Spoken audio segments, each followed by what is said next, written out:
Welcome everyone. The webinar will begin shortly and will be recorded. Connect with the campaign for grade level reading on social media. On Facebook, like the page Campaign for GLR, and on Twitter, follow the account at Reading by Third. Please use hashtag Learning Tuesdays and tag us to tweet anything you learn from today's webinar, and we'll be sure to retweet.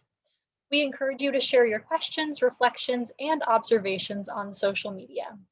Once again, we would love to connect with you. So on Facebook, like the page Campaign for GLR, and on Twitter, follow the account at Reading by Third. The webinar will begin shortly, and it will be recorded and shared with you afterwards. Okay, once again, welcome to today's webinar. My name is Sierra Sanchez, and I will be behind the scenes helping to produce this webinar. I have just a few housekeeping details before we get started. First, we would love for you to introduce yourself, so please use the chat box at the bottom of the screen to share your name, city or state, and your organization. Be sure to select panelists and attendees so that we all know who is here. All attendees are in listen-only mode, but we encourage your engagement by posting questions in the Q&A box. We will dedicate the last portion of the conversation to respond to the questions you post during the discussion. This webinar is being recorded, and a link to the recording will be emailed to all who registered. And we are live streaming this webinar on our Facebook Live. All resources that you see shared as links in the chat will be compiled and shared in a follow-up email to all webinar registrants. And materials are accessible on GLR's Community Learning for Impact Improvement platform, aka CLIP. Please take 30 seconds to create an account if you haven't yet, so that you do not miss the bios, slides, and other materials from today's session. We will be posting a brief on-screen evaluation during Q&A and highly encourage you to respond. This helps us with our commitment to continuous improvement at the Campaign for Grade Level Reading. Lastly, before we start, I would just like to call your attention to our upcoming GLR Learning Tuesdays webinars. Next week on April 27th, we have an exciting Learning Loss Recovery Challenge Forum co-sponsored with Education Week, titled The Fall K-3 Classroom, What the Data Imply About Composition, Challenges, and Opportunities, that will feature the Rollins Center for Language and Literacy, among several other prominent, thought and action leaders. On May 4th, we have an exciting doubleheader with a peer exchange at 12:30 Eastern Time, featuring the campaign's mission-critical partner, Raising a Reader. And at 3 p.m. Eastern Time, we will follow on to our February and March sessions on EdTech as a key strategy for rapid and broad-scale recovery with our colleagues from the Overdeck Family Foundation and others with key tech-enabled solutions to address learning loss. We'll be sure to add a link in the chat box for more information and registration for these upcoming learning opportunities. Joining you now is our content lead, Elizabeth Sierri, Executive Director of Teaching and Learning at Foundations Incorporated. Thank you and enjoy the webinar. Thanks, Sierra. I just want to welcome everyone. Thank you so much for joining us for today's GLR Learning Tuesdays webinar. This webinar is entitled 22 Billion for After School and Summer, Realizing the Opportunity for Communities. As Sierra mentioned, I'm the Executive Director of Teaching and Learning at Foundations, Inc. Foundations, Inc. is a national education nonprofit that focuses on capacity building and professional learning for educators. We do this both during the school day and in beyond school hours. Today, we are going to talk about how local programs can access and leverage ESSER III funds to address learning loss, operationalize better practices, and spend the money wisely over the next at least 36 months. So before we meet our featured speakers for today, I have the privilege of introducing our moderator and my leader, the President and CEO of Foundations, Inc., Rhonda Lauer. Rhonda is a former Philadelphia teacher, principal, and superintendent. Rhonda has led Foundations since 1997, guiding its growth from a regional program provider to an organization that is nationally recognized for its success in transforming the world of teaching and learning by strengthening the skills of educators. Welcome, Rhonda. Thank you so much. Thank you, Elizabeth, and good afternoon, everyone. Thank you so much for joining us today for this important conversation. When it's about the money, it is all about the money, but you know what? It's really about the kids. So I am so excited about this discussion and this afternoon. I want to take a few minutes to set the context for our conversation. The American Rescue Plan Act designates billions of dollars for schools to help students recover from learning loss and accelerate learning through the Elementary and Secondary School Emergency Relief Fund that are known as ESSER. Today, we're going to talk about ESSER III, and we're going to talk about the ESSER III set-asides, which are so important. 22 billion, and listen to that number, 22 billion of those funds have been targeted for comprehensive after-school and summer enrichment programs for our children. These funds present a golden opportunity to maximize those hours after school and in the summer. Most importantly, to build and rebuild relationships, to engage students and families, and to recover from learning loss. Every single student, every single child has suffered learning loss over this past year, as we well know. And at the end of the day, we know that it is possible to accelerate student growth and development. So now is the time for schools and community organizations to partner and mobilize in ways that will have the greatest impact on our children. Now is the time to commit to these partnerships, as Elizabeth said, not just for the short term. The short term is yes, we want, and you're going to hear about marvelous summer programs that we can and that we want to make sure we create and have kids participate in this summer. But remember, we have at a minimum 36 months to ensure that our kids get the quality programs that they deserve. So these partnerships are just so incredibly important. During today's webinar, we'll discuss how long-established programs and organizations with proven success can partner with school systems to access these funds.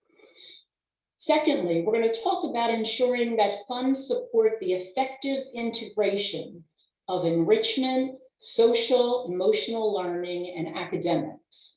And third, how highly effective programs, those that always make learning fun, can expand access to the over 19 million children who would take part if the program was available to them. And now I have the pleasure of introducing our dynamic and excellent speakers today. I do want to remind you that in-depth bios for all speakers have been posted in the chat, and so I'm going to be really quick. Our first speaker is Kylie Wheeler. Kylie is project manager at the Children's Funding Project.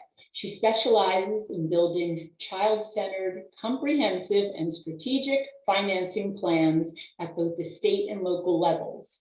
Kylie has been tracking the federal response to COVID-19 as it relates to new and flexible funding for children and youth.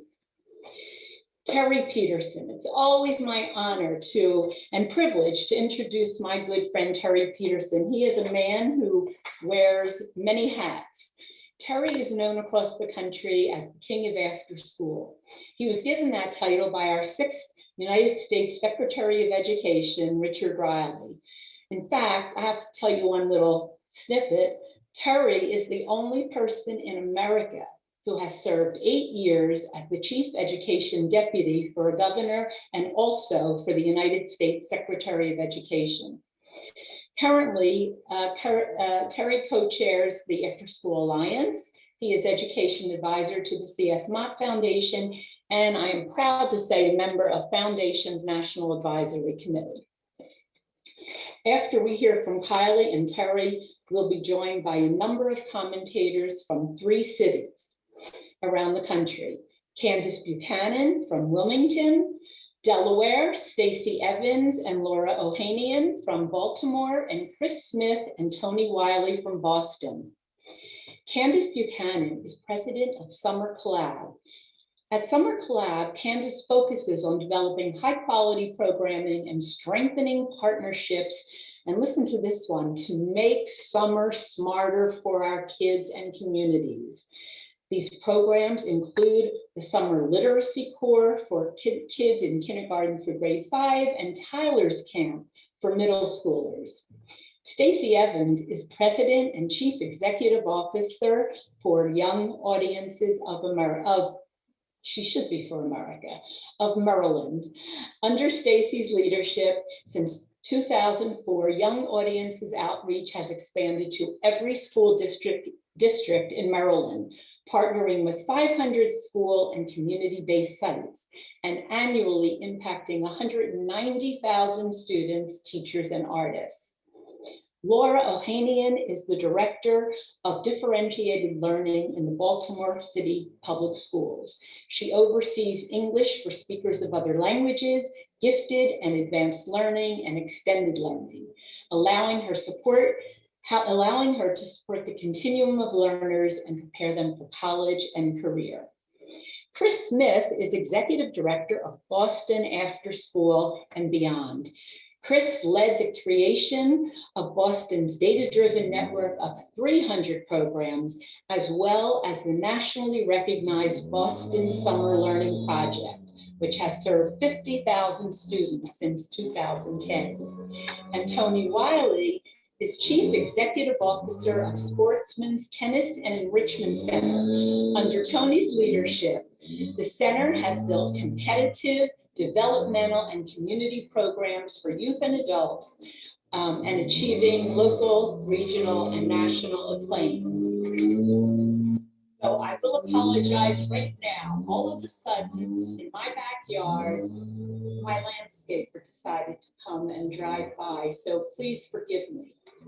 So with that, I'm going to turn to Kylie and ask her to get us started by sharing an overview of the ESSER funds. What are the funds about? How will they flow? And how have these funds been set aside for after school and summer? Kylie? Thank you so much, Rhonda. Hi, everybody. I'm so glad to be here on behalf of Children's Funding Project. Thank you so much to the Campaign for Grade Level Reading and Foundations, Inc. for putting this webinar together and for giving us all an opportunity to learn from each other about this.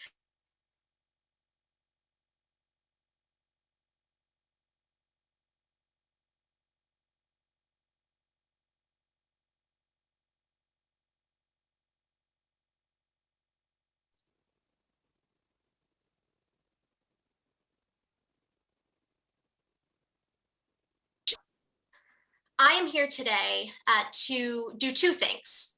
First, I want to put this huge number. Oh, it looks like I might be having internet issues. One moment.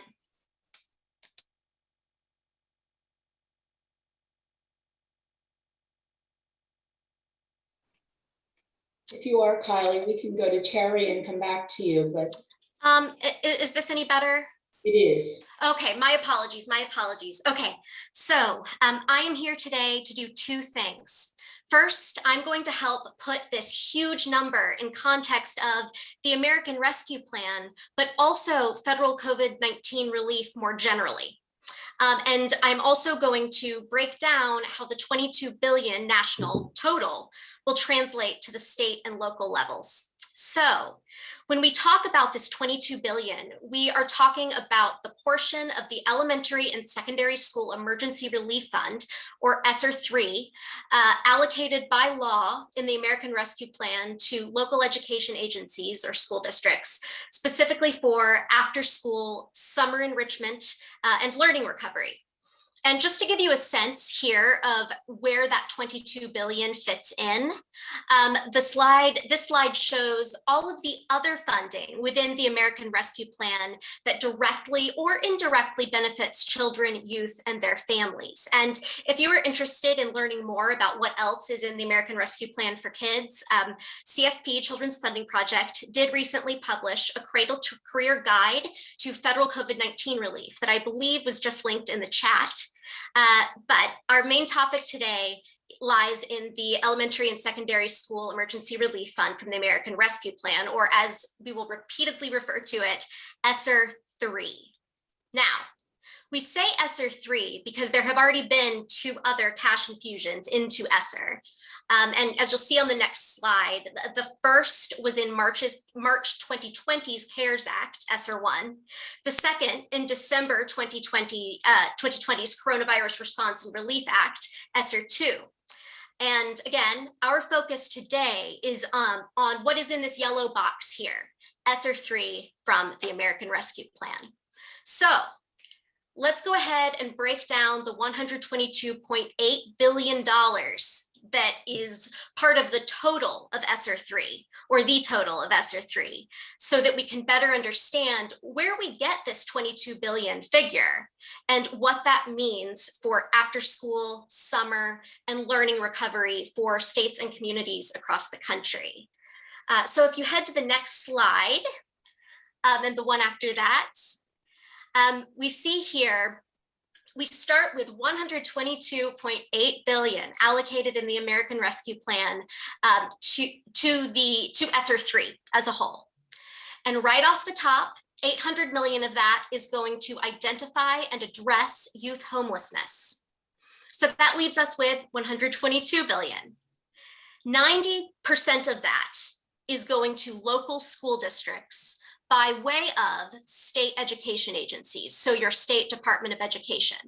So the state is going to receive its full share of ESSER III, but then within 60 days, the state has to disperse 90% of that funding to local school districts. So once they've done that, that means 110 billion going to school districts across the United States. We take it one step lower. 20% of that must be spent on after school, summer, and learning recovery. In general, evidence-based programs, programs that address social emotional learning. And you can see in this, in the bottom left part of the slide, the examples of eligible programs that this 20% can serve. But this 20% is the 22 billion that we keep referring to. And we aren't going to focus much on this today, but the state education agencies are still keeping 10% of their allocation of ESSER III. So you see the 12.2 billion, 10% of the total allocation reserved for state education agencies. Even that has some pretty tight guardrails on it for how those dollars must be spent at the state level. And about 7% of those dollars in any given state must be used for learning recovery, summer, and after school.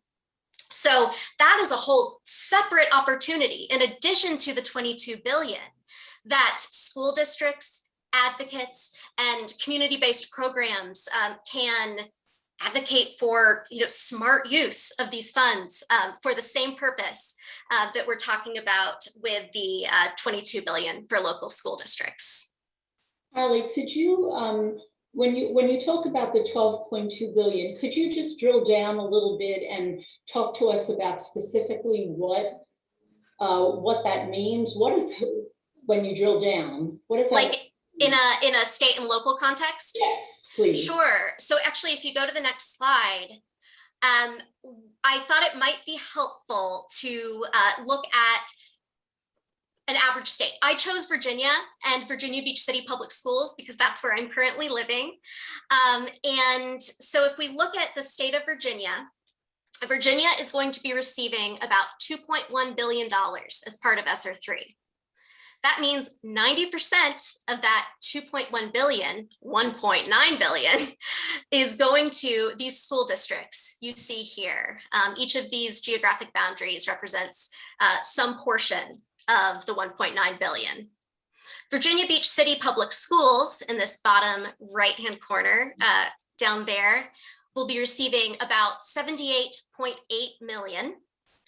And that means that Virginia Beach City Public Schools must spend around 15 million, at least 15 million, on learning recovery in its various forms that we've referred to multiple times. So this is great. And Virginia Beach City Public Schools can make great use of this 15 million, but only if they strategically partner with community-based organizations to get these dollars out the door efficiently and equitably. And I'm actually not entirely sure what the Virginia Beach Public Schools administrative capacity is right now, but I do know that across the country and across the state, across the country, local school districts do not necessarily have the built-in administrative capacity to handle these large cash infusions. So that's why it is so important for both the school district to be strategic, but also for programs and advocates to approach the direction and the influencing of these funds strategically. And I mean, that's why we're all here today, to talk about how we enter into partnerships to make the most of these funds. So if you want to go to the next slide. So just a few key timing points to think of as we're thinking about these funds. Technically, the Federal Department of Education has 60 days from when the American Rescue Plan was passed to disperse funding to states. In most cases, at least 2/3 of that funding has already gone to your state Department of Education. States then have 60 days to allocate these funds, their 90%, to their local school districts. The only other milestone that we have here really is the end of federal fiscal year 2023, September 30th, 2023, for these funds to be obligated. So by that point, your school district and your state must at least have a legally binding plan for how to spend these funds. But that's a pretty fantastic time horizon to have for planning and partnership, et cetera. So just keep that in mind, that these dollars do not have to be spent all at once. We have time to deploy them strategically. So it's just something to keep in mind. We want to move forward. So real quick, I'm going to be mindful of time.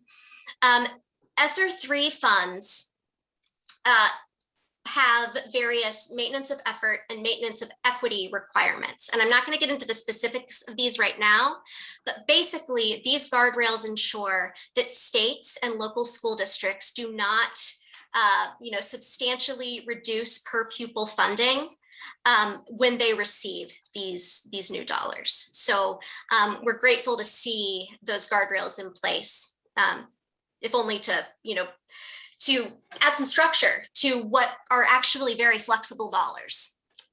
And then next slide, please. I also want to quickly mention that ESSER III dollars are not the only dollars in the American Rescue Plan for learning recovery, for summer, for after school, for workforce development, all of the things we care about.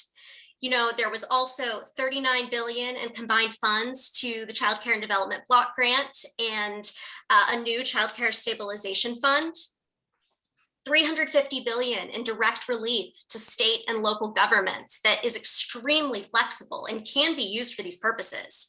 And then $852 million for the Corporation for National and Community Service, and a few others when creatively leveraged. So start here, but know that there's also a lot of opportunity in the rest of these COVID relief funds.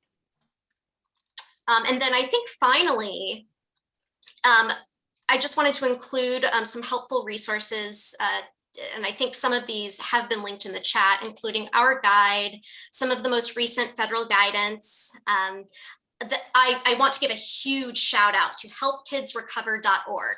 This is where you can find your state's school district level allocation for ESSER III. It's very granular, super helpful. And yeah, I'm so excited to hear from everyone else today. And I think at this point, I will pass it off to Rhonda and get to hear from Terry in just a moment. Hey, thank you, Kylie. And you answered, someone from Pennsylvania asked where they could find out how much money was allocated to their state. So that's in helpkidsrecover.org. And someone else asked in the chat box if all the slides will be available to them. And I understand that they will be. So the answer is yes. So I'm going to ask Terry to tell us more about the funds and how after school and summer programs can access the funds and partner with school districts to expand programs. Terry? Thank you so much, Rhonda and Kylie. Thank you for that big overview. There's a lot of money, obviously, available from the American Rescue Plan, way beyond education, but including education. And I think the challenge is that the numbers sound big. It's hard to kind of envision how that might actually affect your community and your schools. And that's what I want to concentrate on. If you go to the next slide. So I'm going to talk just about the 22 billion. And when you see those big numbers, like 100 billion, you might think that for some reason, summer enrichment and comprehensive after school are being compromised. We've never had this language in federal legislation before with this kind of numbers. And just to give you an idea, in most school districts and schools that have 50 or more % students on free or reduced lunch, they should be able to, with these funds, be able to offer a summer enrichment and comprehensive after-school opportunity with ESSER III fundings for 3 to 4 years. Next slide, please.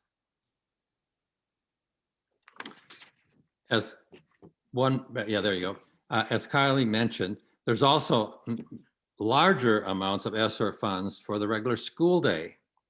But even in that language, I want to point out that some of those funds can be used to wrap around services around a summer enrichment program or around a comprehensive after-school program.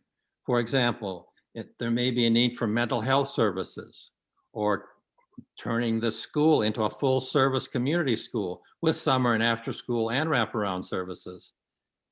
Those other ESSER funds can be used in conjunction with the after school and summer monies. This is very important.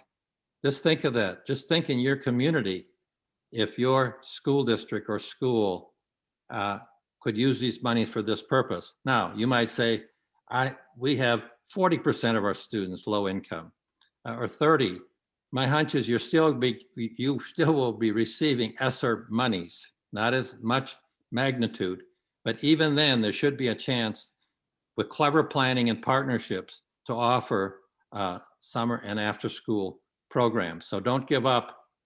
Really start looking and getting involved in your schools, in your school district. Next slide. I'm going to mention 3 things to remember. As Kylie mentioned, the word evidence-based is used throughout ESSER III, and that's really important. And you'll hear more about that from our hosts from particularly Maryland and Boston in just a minute. But we do have the evidence. There is a growing body of evidence the last 10, 15 years that well-planned, well-designed after-school and summer opportunities do in fact really help enhance student learning, including, I know many of you are on this because you're interested in reading. These enriched comprehensive programs have done well and designed well, do in fact help with reading, math, social emotional learning, and STEM if that's the focus. But they have to be interesting and engaging. And that's why hands-on learning, arts integration, real world experiences become very important. And our panelists will talk about that a little later. Next slide, please. Reminder 2, and I saw there was a couple questions in the chat box about this. Community school partnerships in designing and delivering engaging summer and after school opportunities are not just a nice idea. I visit hundreds of programs. I've read hundreds of studies, and you cannot find a really solid, good, sustained after school and summer program that doesn't include a partnership with schools and community partners. And it's also critical because these monies are designed to be expended in about 3 or 4 years, that if you want to sustain the programs long-term, that's most likely going to happen if you have school community partnerships. A couple notes on building partnerships. If you're in the education community, really sit back for a little bit and go out and think about partners in your community from all kinds of sectors who could pitch in and help with the summer and after school experiences to make them more engaging, more enriching. In some communities or neighborhoods, or maybe in smaller towns and rural communities, you may not have many partners. Don't limit your search to just your immediate neighborhood. There may be a neighboring community or a regional group or statewide group who could help you in your programming. And another critical feature in partnerships is it takes people to manage it. If you're really going to have a successful program, most of them have a site coordinator. It could be an employee of the school district or school. It could be an employee of a lead community-based organization, or it could be a contract you have between the district and a lead community organization to coordinate all the after school and summer partners for a successful program. Next slide. Terry, before we go to the next slide, I just want to ask a question. We know you're the king, but has the Department of Education given any guidance? Thank you. Yeah, actually, the next slide will help me. So that's very timely, Rhonda. You read my mind. I love it. Yes, being a pseudo king doesn't have much power. You actually have to look at the guidance, and the U.S. Department of Education just put out important guidance on use of all the ESSER III funds. I have the date wrong. I think it is maybe the April 9th, not 21st. What's interesting in this guidance is this is for all the ESSER money, not just the money set aside for after school and summers, but look at what they are stressing in the guidance for the use of ESSER money in general, but it particularly applies for summer and after school programs. Include enrichment opportunities that support social, emotional, and academic development, along with other learning strategies.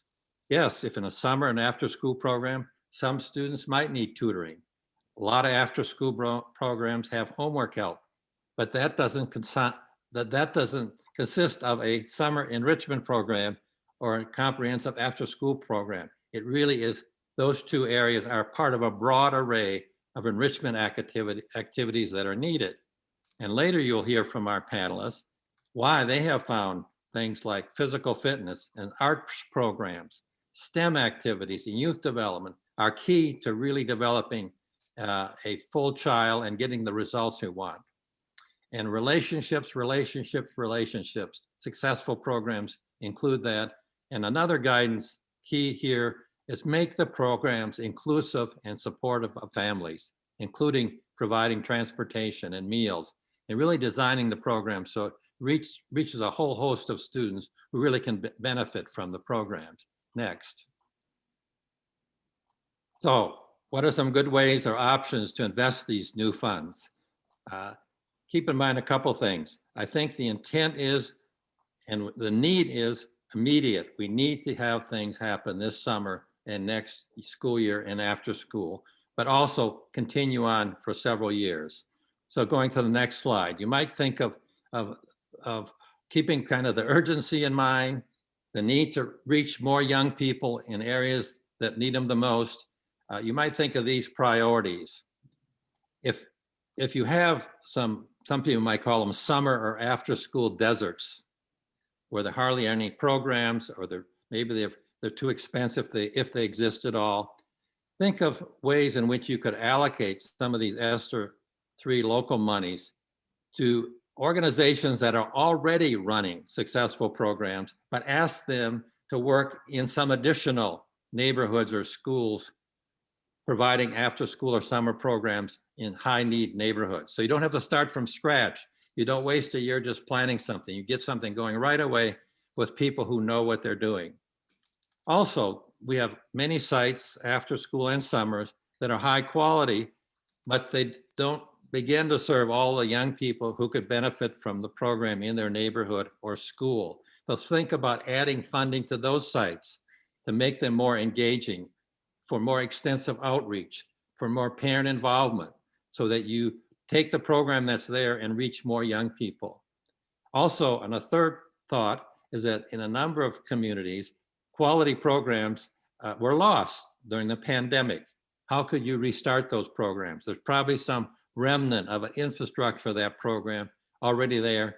Build it back with the funding. Another fourth consideration, in many communities, there are high quality 21st century grantees, already running programs in several sites. How could they be provided additional funding to the grantees to add more sites in the summer or after school?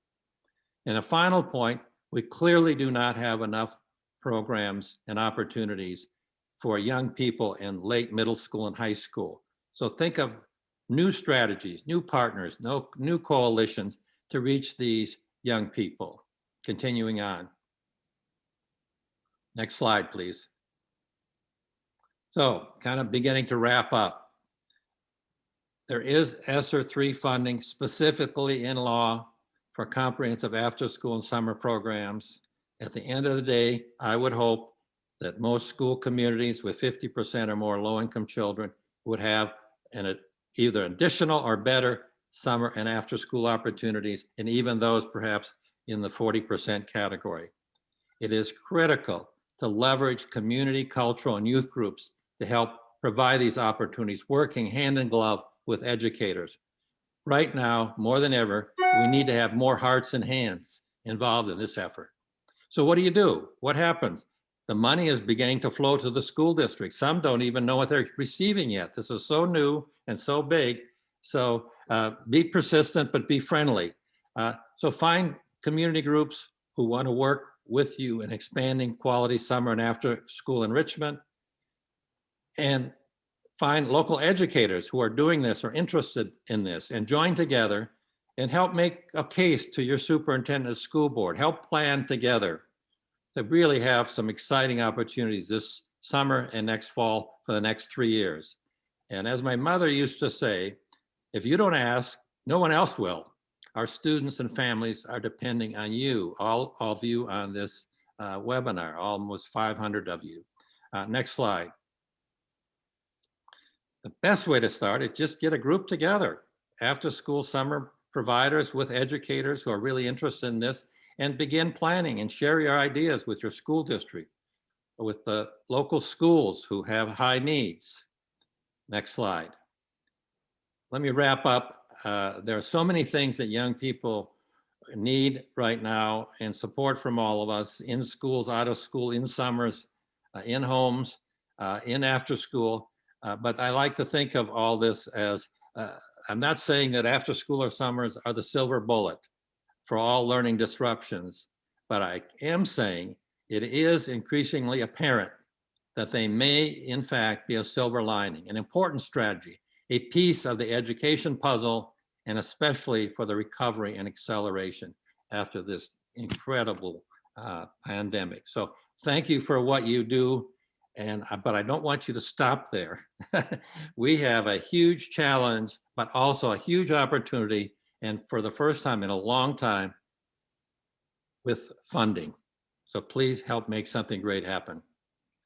Thank you, Terry. That was great. Kylie and Terry, thank you so much. We're now going to hear from 3 local programs, and we're going to start right away with Candice Buchanan from Wilmington, Delaware.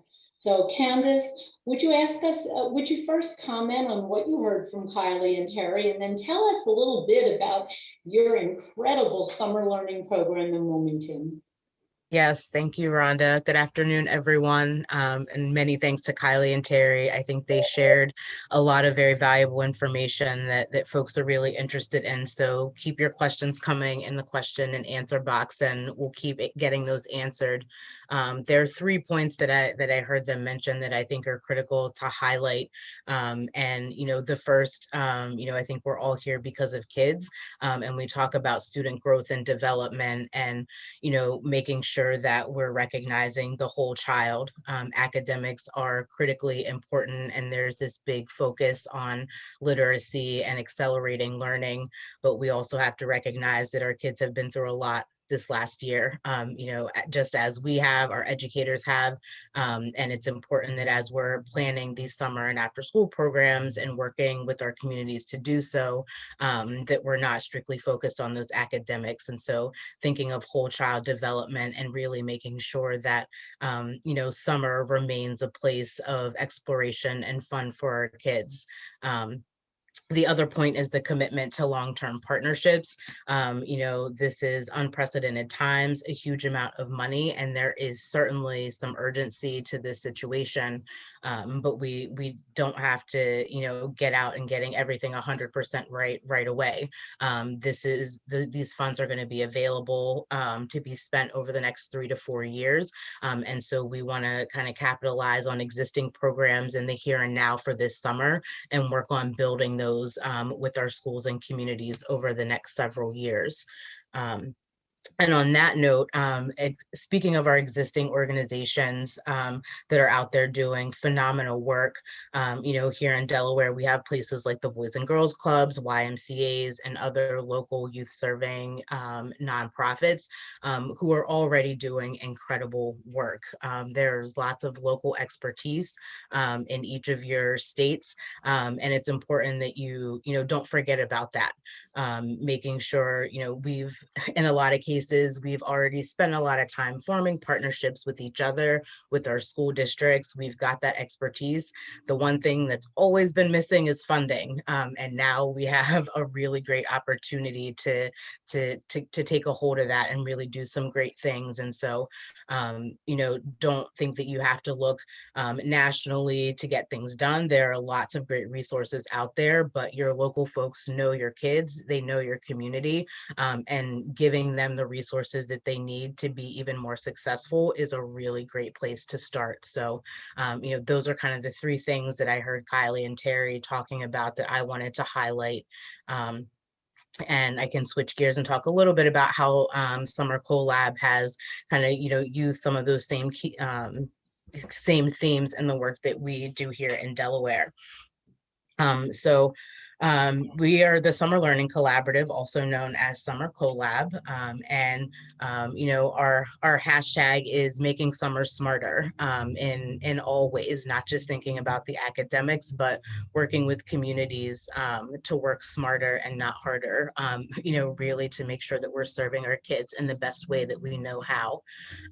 This really involves year-round collaboration. We focus mostly on the summertime, but as most of you know, summer starts in September is something that a lot of folks say. It's year-round planning to make sure that you're working with your parents, working with the students, hearing what they want, what they need, what they desire, and with your schools and districts to make sure that you're aligned on what the kids should be exposed to and for the upcoming school year. One of the things that has made us successful is our focus on learning and iteration, and that idea that, that it's continuous feedback and learning loops.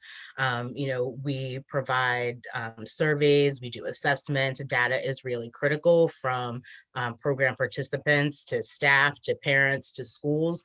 And we really use that feedback to make our programming better year after year after year. And so again, on that note, we want to make sure we get out in front of our schools and our community partners to get out there this summer and use that as kind of the starting point for greatness over the next couple of years. For us, one of the other, important things is training plans. We focus very heavily on our staff. Most of them are coming from, they're educators themselves. We also work with talented high school and college students who are interested in youth development. And we've got about 55% return rate every year for our staff members, which really helps with the relationship building with the kids year to year. And so I know, we are very, very focused on the kids, but we don't want to forget about the staff who are a critical part of that conversation as well.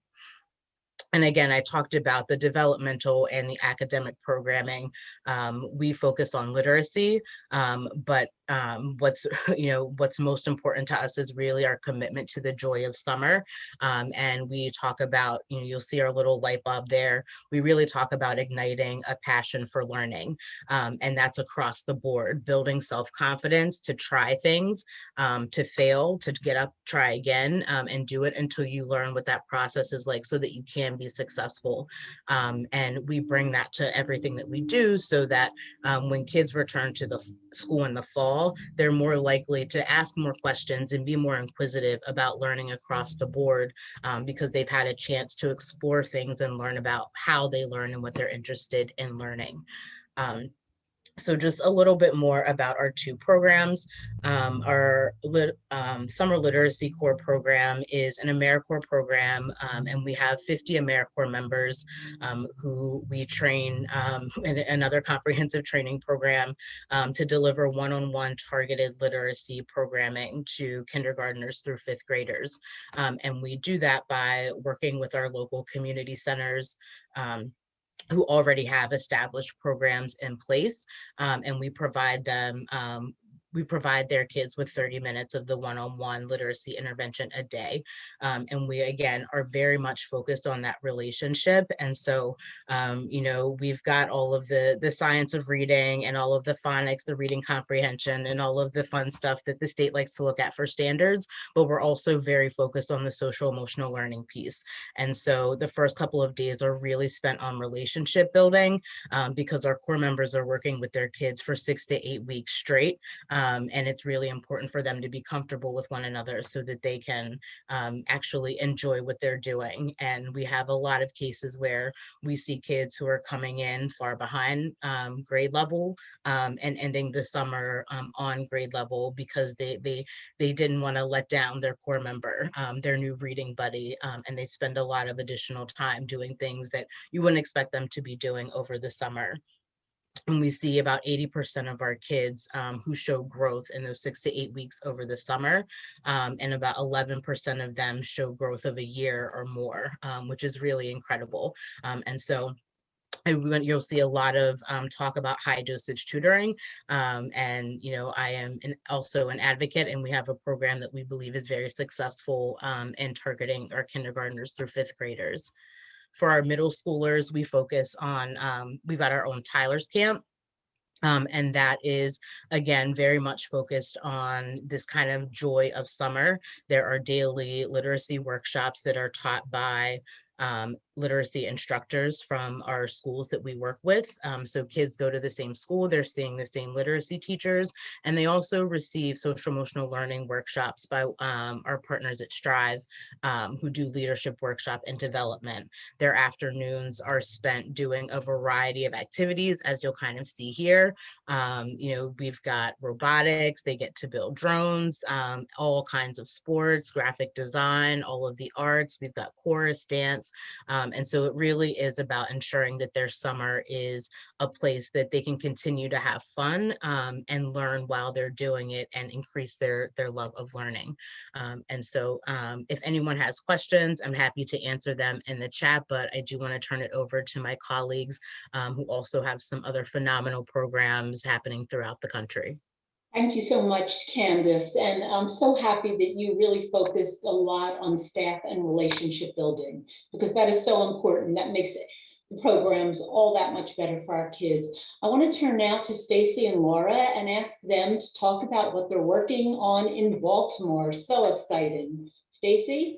Sure. Okay. Well, thanks so much for having us. And we're going to roll through these slides, because I see all the great questions that are in the chat. I have some of those questions too, so we're going to roll through it. And I just want you to know we'll be here for Q&A. You can also reach out to us independently if you have questions about the model.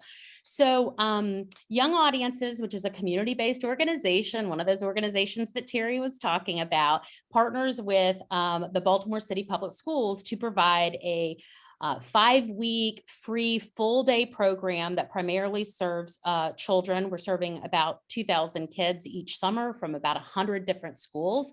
And those children could benefit from having additional support in reading and math, and then also, just opportunities to develop creatively and personally. So the question for us in Baltimore was like, how do we get kids to voluntarily come to a program in the summer where they're going to be spending 3 hours on math and literacy? I mean, when they could be going out and playing outside.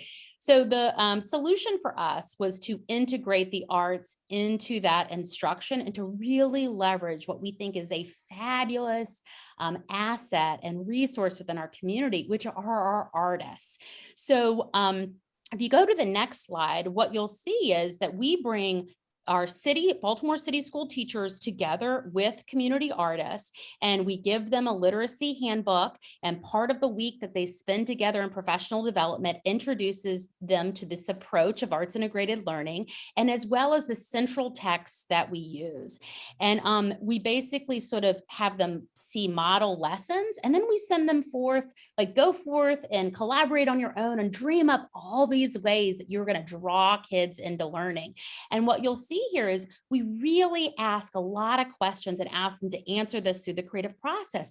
Questions like who am I? What are my unique attributes and how do I know that I belong? And so those are the things that we tackle through our arts integrated literacy lessons. And so if you are a school district or you're a community partner and you're wondering, well, how do I bring these two minds together, artists and educators?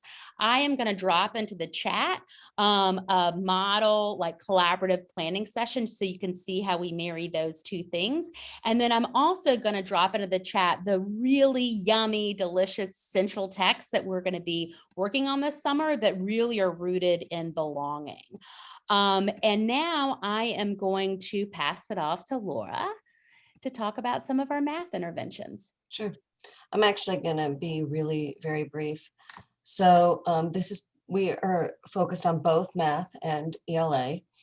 The math and ELA curriculum align to the school year curriculum. So it's very important for us that as a partner, Young Audiences is focused on what we prioritize and that kids are engaging in the curriculum. So we use Eureka Math during the school year, and it is also used in the summer.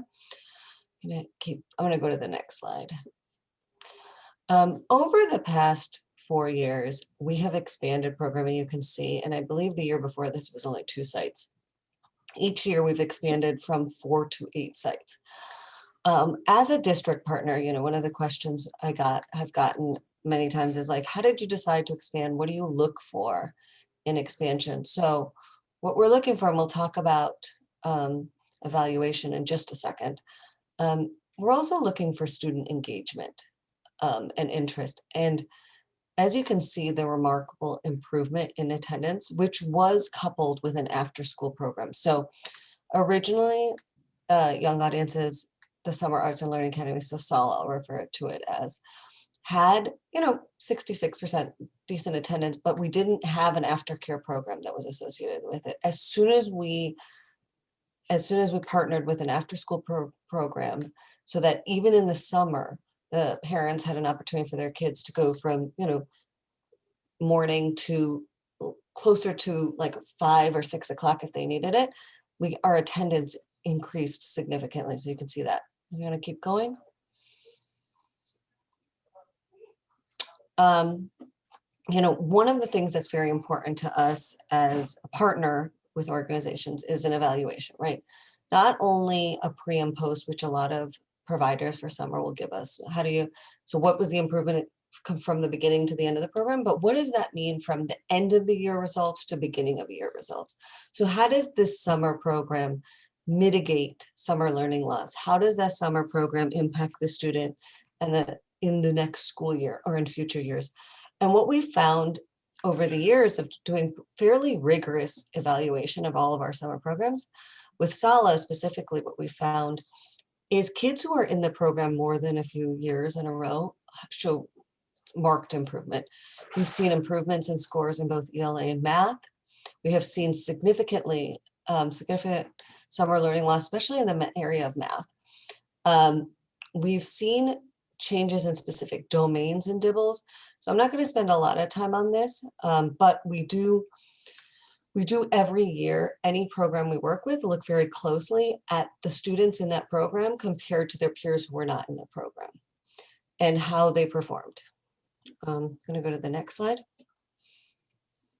Okay, before I even talk about specifically, and I think we can talk about this, we can answer questions in the chat. I wanted to talk a little bit about, given the increased funding, given the importance of what summer can do for us, what are we thinking about as priorities and important areas for us, for at least from Baltimore City, from our perspective, or at least from my perspective? We're looking to prioritize in-person opportunities for kids. We really want kids to be excited about school again. We want teachers to be excited about school again. So, we want to offer opportunities for the relationships between adults and students to be emphasized. We want to expand programming, but we also want to increase the length of programming. So, in past years, we may have done 5 weeks, we'll do 6 weeks. Really looking at targeted academic tutoring, right? So on top of looking at relationships and the importance of SEL, how do we really target support for certain students and hone in on skills that they might need through specific tutoring? And for us, as we're talking about here, partnerships with organizations like the Amazing Young Audiences program, and really thinking about what different modalities and needs are of kids and how we match students to programs. So this year, for example, with Young Audiences, we're going to have 2 intensive sites that are focused on English language learners, right? There are sites that will be not only have the traditional ELA math, but will do English language development supports in conjunction with the teaching artist at those sites. So it's about, how do you support your continuum of learners? How do you help kids have opportunities for relationships with each other and their teachers? And how do you get everybody excited about school again and provide the very strategic interventions that certain kids will need through tutoring? I'm going to turn it over to our next partner. And thank you again for letting us share. And I really appreciate even just being part of this. So thanks. Thank you, Laura. Thank you so much. And we're going to now turn to Chris Smith and Toni Wiley, and they're going to talk about Boston After School and beyond and the Sportsmen Tennis Enrichment Center. Chris? Thanks, Rhonda. Thanks, Rhonda. Good to be with you all. So first of all, evidence-based and fun can go together. And if I succeed in the next few minutes, it'll be to show you how Boston has combined academics and enrichment, also known as fun, and got results. And I'm going to post much more detail on the chat that you can pursue.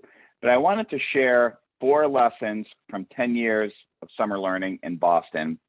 And for those of you in the audience who may be thinking about a citywide strategy, these might be helpful. And the first lesson is to think about the entire community as a classroom, to think beyond boundaries. Learning can happen anywhere. As you know, it doesn't have to happen in school. And as you'll hear from my colleague in a minute or two, it actually happens in a tennis bubble and on the tennis court. The second major lesson is to cultivate a diverse network of organizations to be a part of your approach. In Boston, we have 150 programs, and it's a very diverse array, from outdoor programs to arts programs to entrepreneurship programs, college-based, work-based, you name it. There's huge diversity. And the reason why is because we want to match the diverse interests and needs of young people. There's something for everyone in this. The third lesson is to focus on a set of cross-cutting skills. We codify this in Boston as the Achieve, Connect, Thrive framework. And you'll see these are skills like critical thinking, communication, perseverance.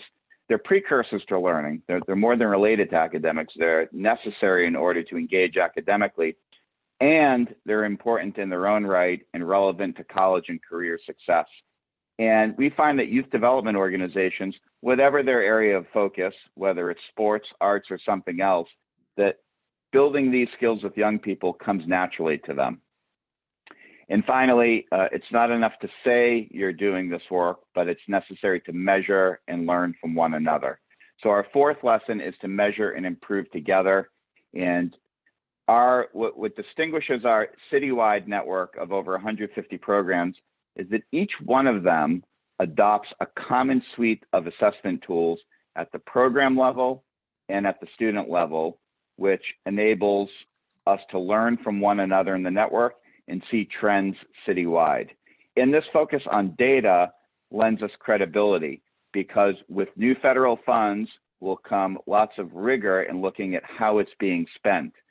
We've developed a set of partnership technology over the years that enables data gathering and analysis, which facilitates improvement so we can learn what programs are particularly good at, and serves as a measure of accountability. I will summarize with this. The research from RAND, and I'll share it in the chat along with this lessons learned document, shows that students in Boston's model of summer learning, which was done in other cities around the country as well, called the National Summer Learning Project. It's a 25-day program, full day, 5 days a week, academics in the morning generally, enrichment the rest of the day. High attending participants outperform their peers in math, ELA, and social emotional skills. And that academic effect persisted for months, in some cases years. So it started out as a way to help city kids have more fun and expose them to more opportunities. Lo and behold, ended up showing that we get academic results. What drives that is attendance. What drives attendance is a great program in relationships. Kids show up for someone and sometimes something. So starting with what kids would love to do, I would advise should be the first step. And then finally, as I transition, I would say that our next speaker is one of 150 programs in the network, but Toni Wiley is one of a kind. She's a local and national leader in the area of sports-based youth development. So I'm going to hand it off to Toni to talk about what it looks like from her perspective. Toni? Thank you, Chris, and many thanks to all the speakers that have gone before me. I am going to really try my hardest to get out of the way so that we can turn to all the great questions that are in the Q&A. As mentioned, Sportsmen's is primarily a tennis organization, but we were founded as a youth tennis organization that was going to use tennis to leverage the kids' interest in tennis and improve their academic outcomes, improve their life opportunities. So in 2009, we launched the Learning Center at Sportsmen's. It includes a number of academic and social programs, including School to Sportsmen's, which was an intentional effort to remove some of the barriers to what you would traditionally call an after-school program. We wanted to make sure that there was transportation, that there was no cost to it. We wanted to make sure that our summer programs always included academics. We have gender-specific leadership programs. And this is, again, following the founder's goal of using tennis to open doors of opportunity. And we do that by focusing on that achieve, connect, and thrive model that Chris talked about. You can certainly understand how you can use a sport like tennis to help someone learn perseverance, and then you can transfer what you learn to the classroom. We often say that what we learn from a child by what they say to themselves when they hit the ball in the net helps us understand what they're saying to themselves when they struggle with a math problem. It's the same kind of self-talk, and it teaches us how that child learns. In the next slide, we talk a little bit also about how we form the partnerships that have become the basis of how we work. We are a year-round organization. And in 2008, we conducted an environmental scan that showed us that 1 in 4 Boston Public School students had no physical education in their school. We also saw that there were about 10,000 K-12 age children that lived within 1.5 miles of our facility, and that we were in the heart of something that was being referred to as the circle of promise. This was a group of schools that were underperforming. And in most cases, it wasn't the kids, it wasn't the parents, the schools were lacking certain resources. So we found that by partnering with the schools intentionally, we could help them meet the gaps and provide programs and services that the kids needed, that their parents didn't have to pay for. And in many ways, we were looking to find funds that would allow us to provide them to the school system without charging them any substantial fee as well. So we were using and raising foundation dollars to do that, which is why this funding is so exciting. Next slide, please. So one of the programs we started was called Match Point, and it was a process of bringing tennis into the schools. And the goal was to introduce Boston youth to a new sport, help them learn that they can learn something new, help them understand how they learn, and to do so at no cost to them. And by doing that, we deepened our partnership with the school system overall. We deepened our partnership with individual schools, with kids, and with parents, and we introduced them to Sportsmen as a year-round organization. So next from there, we moved to our academic programming. Next slide, please. So our partnership with Boston Public Schools builds on what we do with Match Point by allowing us to form those deep relationships with the schools. By forming a relationship with Boston Afterschool and beyond, we were able to create a summer program that blends everything that's good about the school day and brings to it the things that Chris talked about, the things that make the kids want to show up, the things that make them want to participate. We decided to partner with Children's Services of Roxbury because they are a social service agency that allowed us to figure out how best to meet the needs that we were seeing within kids. It's one thing to see a child after school for 2 or 3 hours. It's something else to have them in your program for 5, 6, or 7 hours. Kids start to break down. You start to see other issues. And so we needed to have a partnership that would allow us to deal with those issues as they arose. Next slide, please. So summer camp is what brings all of this together. It allows kids to socialize, to not be distant. It allows them to elaborate on what they've learned during the school day. It allows them to learn a new sport, be physically active, to get in that level of physical activity that we all know is so crucial for kids, but to do so without sacrificing the academics that we need them to focus on during the course of the summer, especially if there's been any slide or any potential summer learning loss. So finally, in summary on this last slide, here's what I would think about. When my kids were little, we talked about the after school program and we talked about summer. Next slide, please. But instead, we want to think about extended day instead of the after school program and fifth quarter instead of summertime, because it's really one long continuum. You want to build this continuum of programming that will leverage all the relationships that you're building with the student, with the parents, with the teachers, with the paraprofessionals at the school. Those are the relationships that allow you to really maximize the short summer because you already know the child. You already know the family, and you already know the school.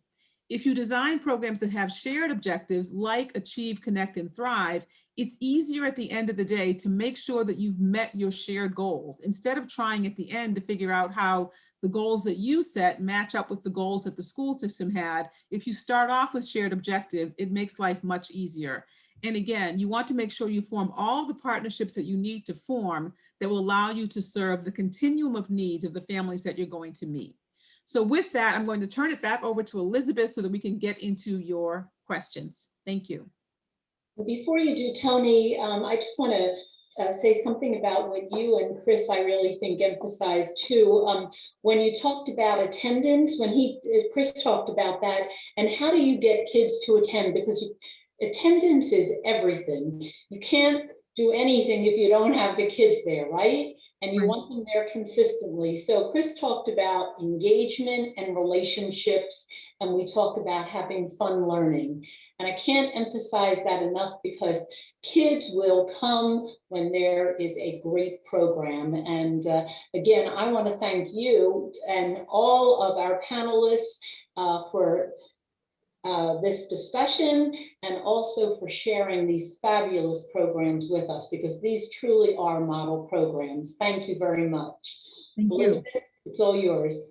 Okay, great. So, we've had a lot of questions about who's receiving the ESSER funds. So I think, Kylie, maybe if you could just talk a little bit about, will all districts receive these funds?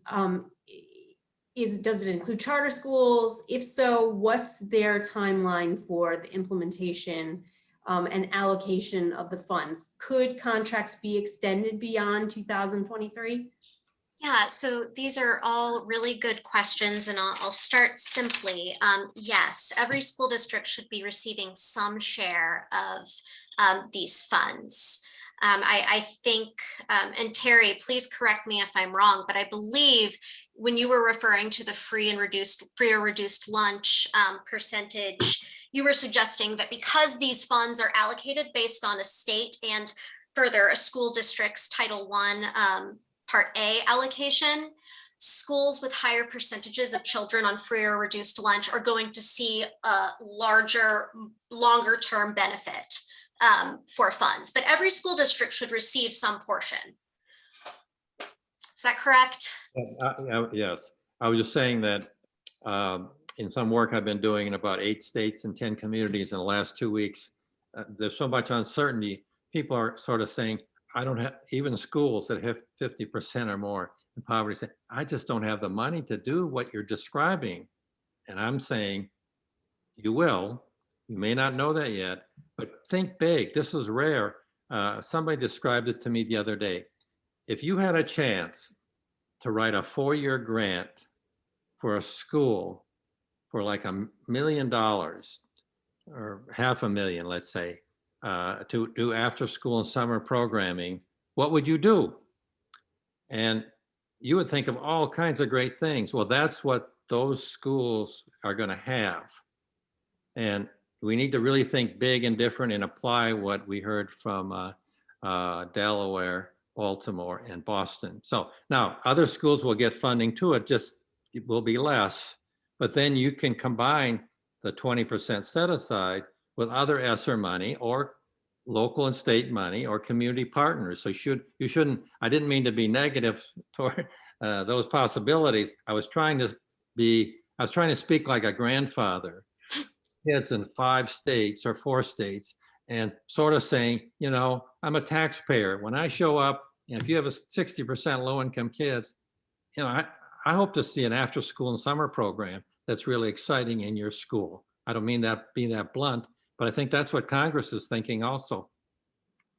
Yeah, there is a huge emphasis on addressing not only, you know, baseline learning loss and, you know, the need for enrichment for children across the board. There's a huge emphasis on addressing the people who have seen the biggest, you know, the biggest pain from COVID-19. And Congress was very intentional about building that into the American Rescue Plan. If you read any of the language in the Education Stabilization Fund and ESSER sections, that becomes very clear. So thank you so much, Terry. And thinking back to the other questions that came up, Rhonda, so charter schools, if charter schools in your area are considered local education agencies, then yes, they will receive a share of this funding. If not, and frankly, I'm not sure that all charter schools might be local education agencies, then they will not. Somebody else had a question, are private schools going to be receiving any of these funds? So no, but there is a separate pool of funding. It is the emergency assistance to non-public schools.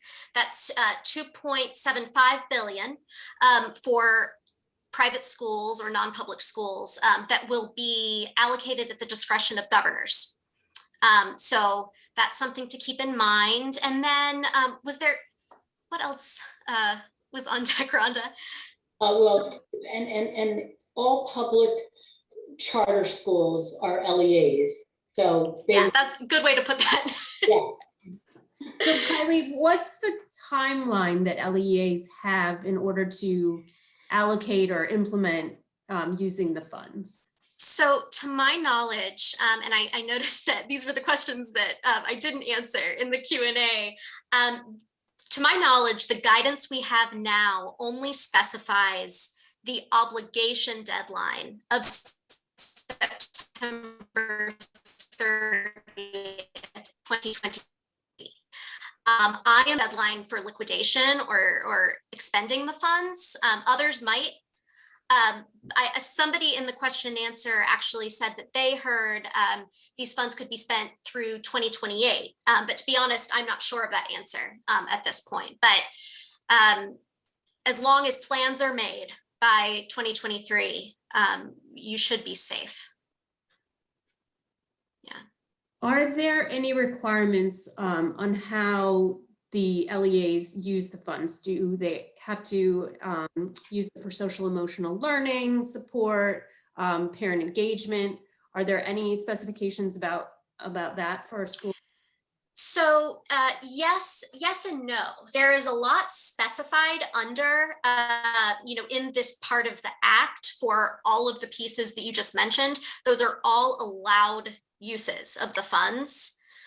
There are fewer explicit directives on, a certain percentage of these funds must be used for parent engagement or social emotional learning. The only hard and fast percentage we have is the 20% of the whole that must go to, learning recovery after school summer. Terry, unless you know otherwise, I confer to you on that. Can I just add, because Sure.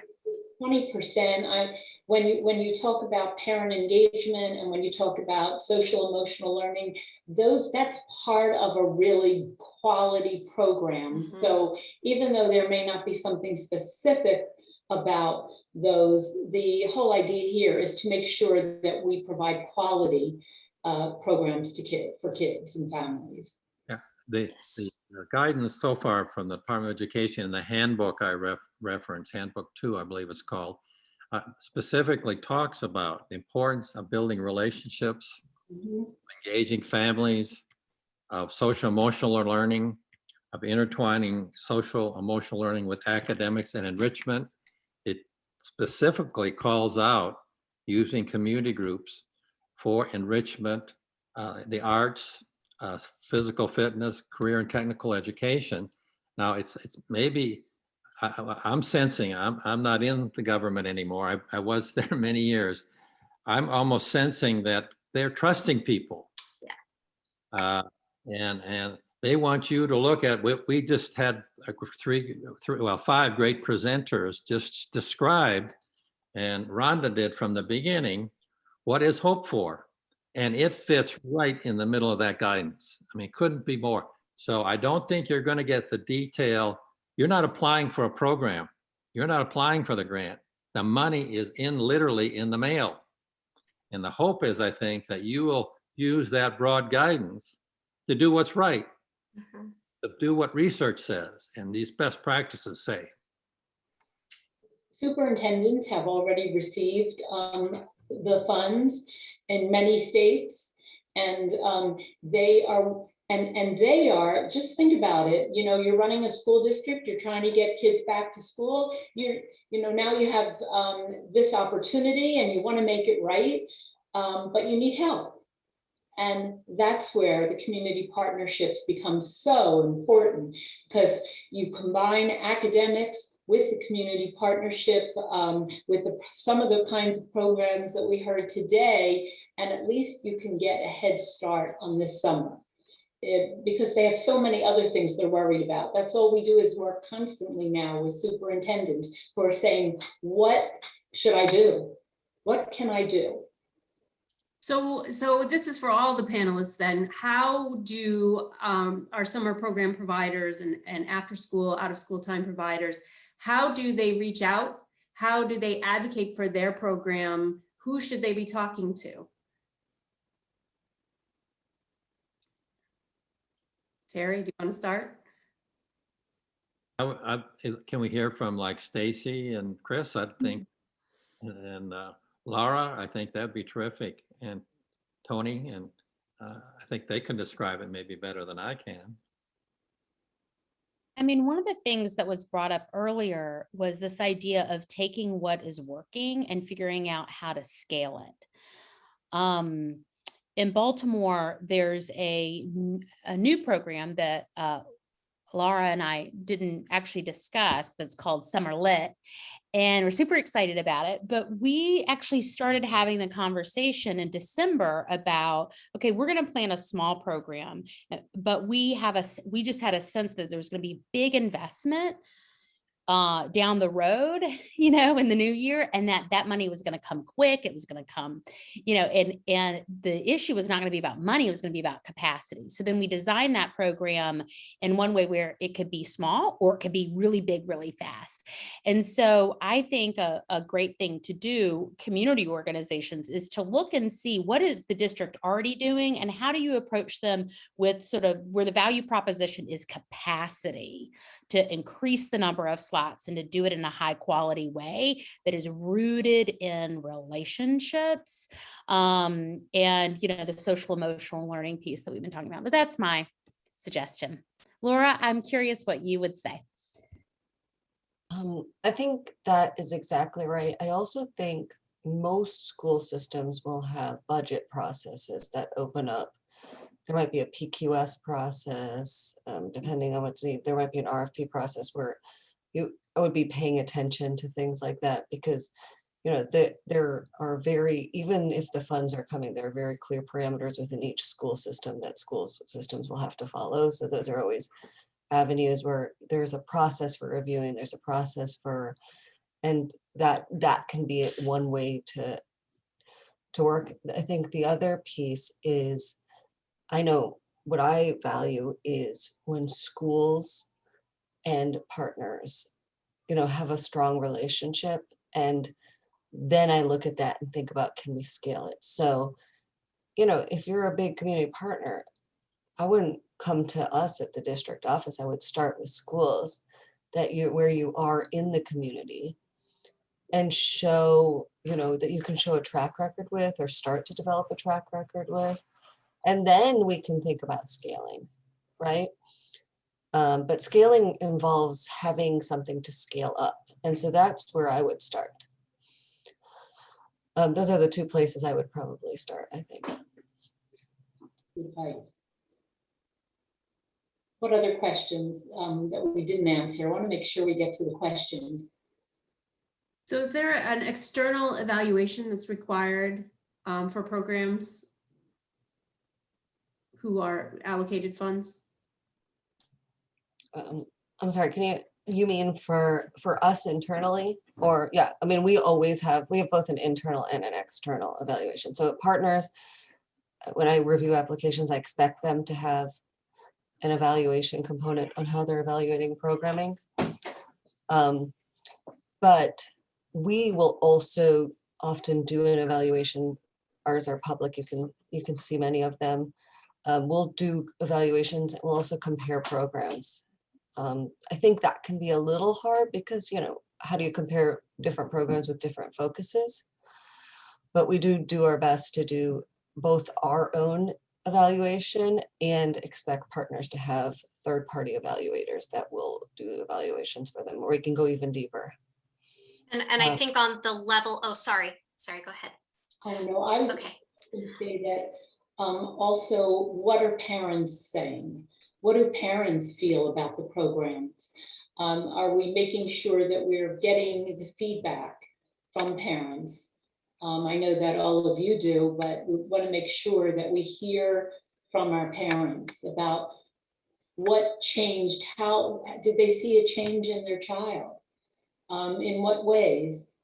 And I think that's important. Go ahead, Kylie.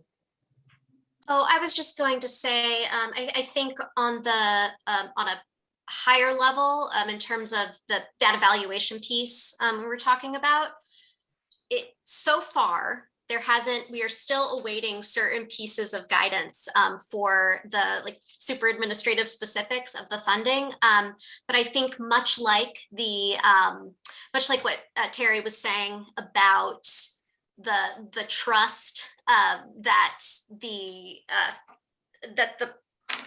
ESSER III funds are being allocated with. That's a funny way to say that.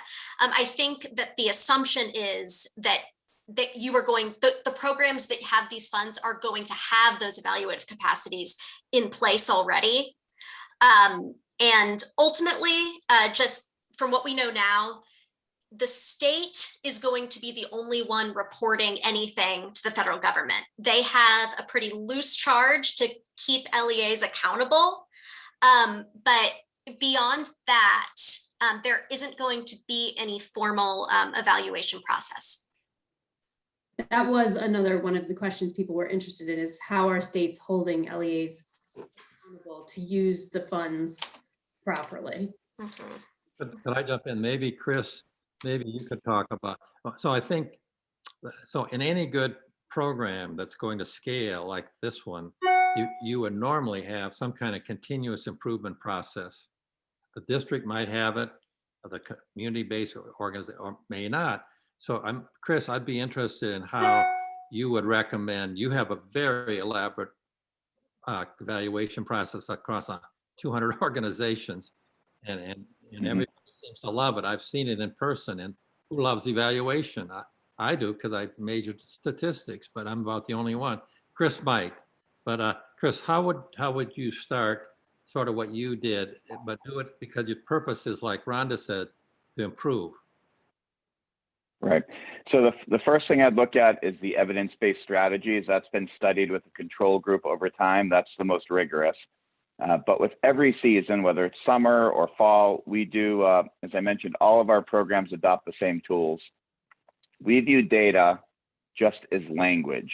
And so we do an observation of each program to look at the structure and organization of it, the nature of the relationships among and between the adults and the students, and the content. How engaging is it? How rigorous is it? We also ask, and we do that with so somebody goes into the program and scores it. They're trained to go in and score it. That doesn't interrupt the program at all. And we actually train staff from the programs to observe one another. The other thing is we do a youth survey across the board. So kids give feedback on the program and how well it served them. And as I mentioned before, we track daily attendance and enrollment. So whenever we talk to a program, we ask, who will you be serving? Where are the kids from? Make sure we're serving the kids who need it. We're looking at attendance and tracking that. And then we're looking at program quality from two perspectives. And then we also use another tool where we're observing the frequency with which young people demonstrate skills. And it does serve as accountability, but more than that, we can learn from what we gather in the network. So that's how we use it, because summer days are precious. You don't want to lose 2 of 25 days to tests, in my opinion. We've tried that, and it was expensive, time consuming, and administratively difficult. So those are the tools we use. I dropped the link to NIOST or Georgia Hall's email and the link to NIOST.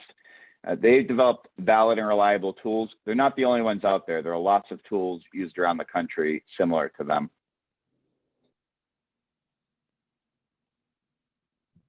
Great, thank you. So I see that Sierra has launched the poll. Please take a few minutes to fill out the survey. I just want to open it up to any of our panelists for a final thought before we wrap up this fantastic conversation. Is there anyone who wanted to share anything? I think that there was so much here today, and I feel that our audience may want to get in contact with some of our organizations so that we can further provide answers to questions. So please make sure that we have everything in the chat box that can direct them to our organizations. We will get back to you. That is going to be so important. There was a lot packed into today's session. And again, I want to thank all of the panelists, and certainly want to thank all of those who stuck with us for the last hour and a half. You're an amazing audience. Thank you.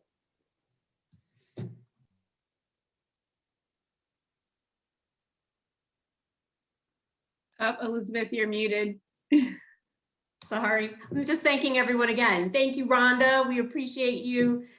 This was really a great conversation. I hope everybody will come back and join us for the GLR Learning Tuesdays next week. We have the upcoming webinars on the screen now. Again, thanks to everybody. We appreciate your time this afternoon for this great conversation, and we will follow up with the resources. Make sure everyone stays in touch. Have a good night, everyone. Thanks again, everybody. Bye. Thanks, Thank everyone. you.